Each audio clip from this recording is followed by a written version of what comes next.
জামাত শিবির জোয়ারে চরমোনাইয়ের রাজনীতি নাই হয়ে গেছে। চরমোনাইয়ের কোনো রাজনীতিই নাই, শেষ। জাতীয় সংসদে জামাত একটা অসম্ভব ঘটনা ঘটিয়ে দিয়েছে, একটা বিরল ঘটনা ঘটিয়ে দিয়েছে, যেটা পুরোটাই ওয়েন্ট এগেনস্ট চরমোনাই। দর্শক, জাতীয় নির্বাচনের আগে জোটের ভাঙন, জোট গঠন, এগুলোকে কেন্দ্র করে জামাতের বিরুদ্ধে চরমোনাইয়ের একমাত্র প্রোপাগান্ডা, একমাত্র রাজনীতি ছিল জামাত ইসলামী শরিয়া আইন চায় না, তারা শরিয়া আইন থেকে বিচ্যুত হয়েছে, আর চরমোনাই শরিয়া আইন চায়। এবং জামাত শরিয়া আইন চায় না এ বিষয়ে মিথ্যা ফটোকার্ড তৈরি করে প্রোপাগান্ডা চালিয়ে জামাতের অনেক ভোট কমিয়েছে। আমি বৃহত্তর বরিশাল অঞ্চলের একজন দোকানদারের সাথে একদিন কথা বলেছি ঢাকায়, যিনি যে কোনো একটা গল্লিতে ঢাকায় মুদির দোকানদার। তিনি জামাত ইসলামীকে পছন্দ করেন, জামাত ইসলামীকে ভোট অতীতে দিয়েছেন এবং 12 ফেব্রুয়ারি নির্বাচনেও জামাতকে ভোট দেওয়ার সিদ্ধান্ত নিয়েছেন এবং শেষ পর্যন্ত ভোট দিয়েছেন জামাতকেই। তো আমি তাকে বললাম 12 ফেব্রুয়ারির আগের কথা, যে ভোট কোন দলকে দিব। তখন সে বলল যে ভোট তো জামাত ইসলামীকে দেই, সবসময় দাঁড়িপাল্লায় দেই যতদিন সুযোগ পেয়েছি, কিন্তু জামাত তো এখন শরিয়া আইন চায় না, তা এখন জামাতকে ভোট দেওয়া কি ঠিক হবে? আমি বললাম শরিয়া আইন চায় না আপনি কোথায় শুনেছেন এটা? এই যে চরমোনাই হুজুর বলল, তারা বলছে। এর মানে চরমোনাই প্রচার প্রচারণা চালিয়ে জামাতের ভোট অনেক কমাতে পেরেছে। যদিও আমি তাকে সংশোধন করে দিয়েছি এবং শেষ পর্যন্ত তিনি কনভিন্সড হয়ে দাঁড়িপাল্লায় ভোট দিয়েছেন, বাট আমরা তো আর সবার সাথে রিচ করতে পারি না। এভাবে জামাতের অনেক ক্ষতি করেছে। এবং চরমোনাই আলাদা একটা দল কেন থাকবে? কোনো প্রয়োজন নাই তো। জামাত ইসলামী যেখানে আছে, ইসলামী আন্দোলন, একামতি দিনের কাজ জামাত করে, মাদ্রাসা, নন মাদ্রাসা, বিশ্ববিদ্যালয়, কলেজ, কৌমি, আলিয়া সবাই এখন জামাত করে, সেখানে চরমোনাইতে কোনো প্রয়োজন নাই। চরমোনাই জামাত এক হয়ে থাকবে, এটাই বাস্তবতা। কিন্তু ইনস্পাইট অফ দ্যাট, চরমোনাইয়ের রাজনীতির একটাই গ্রাউন্ড ছিল যে জামাত শরিয়া আইন থেকে বিচ্যুত হয়েছে, অতএব চরমোনাই ঠিক পথে আছে। এই তো এতদিন সে নির্বাচনের আগে এবং নির্বাচনের পরে চরমোনাই এইটাই একমাত্র কথা বলছে। জামাতের বিরুদ্ধে আর আগে অনেক কিছু বলতো, যেমন জামাতের আকীদা খারাপ, অমুক তমুক, এগুলো এখন আর বলা যায় না। এগুলো অবশ্য জামাতের সাথে যতদিন তারা জোটে ছিল তাতে জামাতের আকীদা খারাপ, অমুক তমুক, মওদুদিবাদ, এগুলো কিন্তু নাই হয়ে গেছে। জামাতের সাথে তারা জামাতের সার্টিফিকেট দিয়েছে, জামাতকে ইসলামী দল, হকপন্থী দল এগুলো বলেছে, জামাতের পিছনে নামাজ পড়েছে, জামাত তাদের পিছনে নামাজ পড়েছে। অতএব ওই যে জামাতের মধ্যে বেদাত আছে, বা জামাতের পক্ষ থেকে বলা হয় চরমোনাইয়ের মধ্যে বেদাত আছে, শিরক আছে, ভেদে মারেফাত, ইয়াদে খোদা, ফানাফিল্লা, বাকাবিল্লা, আল্লাহর কি আন্দাজ আছে, এইসব কথাবার্তা জামাতেরও আর বলার জায়গা নেই, আর চরমোনাইয়েরও আর বলার জায়গা নাই যে জামাতের আকীদা খারাপ। এটা শেষ হয়ে গেছে। তো চরমোনাইয়ের একমাত্র রাজনীতি ছিল যে জামাত শরিয়া আইন চায় না, ক্ষমতার লোভে ক্ষমতায় যেতে কিংবা টিকে থাকতে শরিয়া আইন চায় না। কিন্তু এই একমাত্র জায়গাটাও জামাত শেষ করে দিয়েছে, খেয়ে দিয়েছে।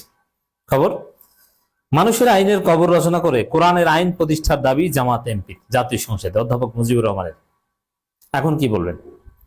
জামাত শরিয়া আইন চায় না, জাতীয় সংসদে জামাত মানুষের আইন কবর রচনা করে কোরআনের আইন প্রতিষ্ঠার দাবি করেছে। এই বক্তব্যের মধ্য দিয়ে চরমোনাইয়ের যে প্রোপাগান্ডা, যে জামাত শরিয়া আইন চায় না, এই প্রোপাগান্ডার কবর রচিত হলো। একমাত্র দল জামাত ইসলামী যারা পার্লামেন্টে দাঁড়িয়ে বলেছে যে মানুষের আইন কবর রচনা করে কোরআনের আইন প্রতিষ্ঠা করে। এখনো কেন করা হয়নি? করেন, নামাজ কায়েম করেন। এখানে তো দেওবন্দি এমপিও আছে, খেলাফত মজলিসের এমপি আছে, চরমোনাইয়ের একজন এমপি আছে, কই তাকে তো আমরা ভুলেও দেখি না। সংসদে আমি যাই মাঝে মাঝে, কই চরমোনাইয়ের এমপি কিন্তু দেখি না। দেখলে কথাবার্তা বলতাম, কিন্তু দেখি না তিনি সংসদে যান কিনা নিয়মিত, ওইটাই জানি না। আমি সার্চ লাইট দিয়ে খুঁজেছি, কিন্তু আমার চোখে পড়েনি। মাঝে মাঝে যান হয়তো, কিন্তু গেলেও ফ্লোরও পেয়েছেন, কিন্তু কই একবার তো বললেন না যে মানুষের আইনের কবর রচনা করে কোরআনের আইন প্রতিষ্ঠা করেন, নামাজ কায়েম করেন। এর মধ্য দিয়ে প্রমাণিত হলো যে চরমোনাইয়ের যে জামাত বিরোধী প্রোপাগান্ডা, ওটা একটা প্রোপাগান্ডা, ওটা একটা রাজনীতি। প্রকৃত পক্ষে যদি কেউ কোরআনের আইনের পক্ষে থেকে থাকে, সেটা জামাত ইসলামী আছে। কোরআনের আইন বাংলাদেশে বাস্তবায়ন করার সক্ষমতা যদি কারো থেকে থাকে, একমাত্র জামাত ইসলামীর আছে।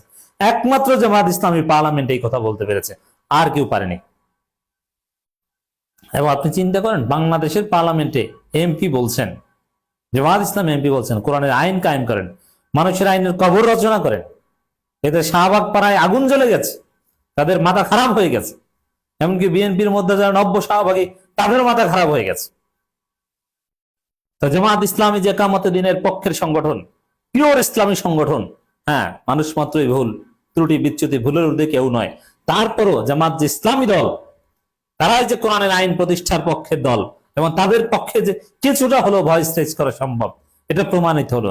আর চরমনাই শুধু বলতে পারে, পার্লামেন্টও যেতে পারে না, আর গেলেও এটা বলতে পারে না। অতএব এখন থেকে জামাত ইসলামী শরিয়া আইন চায় না, এই কথা বলার কোনো অধিকার চরমনের নাই। তাদের মুখে চুনকালি পড়েছে।